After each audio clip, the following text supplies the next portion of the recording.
Omeneye ba bombarder batu ba kufi ebele wan. Ba soda ba kufi ebele. Je crains que ba utiliser ba militaire na biso bazwaki comme la chair à canon. Batindi bango po ba yebike ba ko progresser te. Bino batu bozo landaka. O mwana Museveni alobi. Mon bokena ko landa biloko wana ndenge ni boze la kanga yao na ya ko yebisa bi. Tangu nezolo bana bino boteke langa stress, boteke langa insomnie, boteke langa tension bozo kate. Parce que ko lando ko comprendre te. Ngana zo tuna mwana Museveni alobi tokozwa Kisangani et Kisangani peut tomber. OK, lelo nde balobi. Admettons que Kisangani est tombé. Nde bazwango ba nexango na Uganda. Mais toi réfléchir.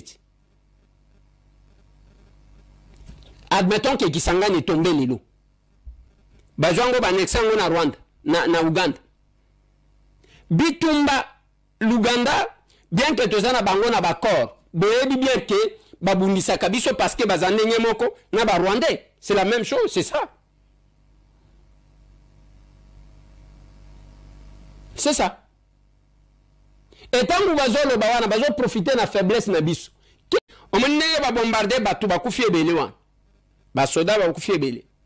Je crains que ba utiliser ba militaire na biso bazwaki comme la chair à canon.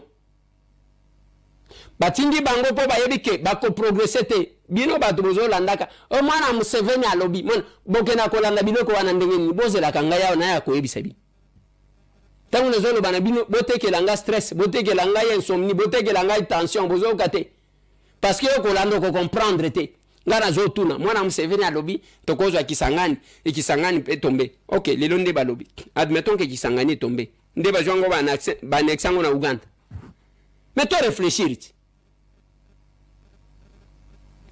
Admettons que Kisangani est tombé lelo. Bazwango ba nexango na Rwanda, na Uganda. Bitumba l'Uganda, bien que tozana bango na bakor, boyebi bien que babundisa kabiso parce que bazandenge moko na ba Rwandais, c'est la même chose, c'est ça. C'est ça. Et tant que bazolo bawana bazo profiter na faiblesse na biso.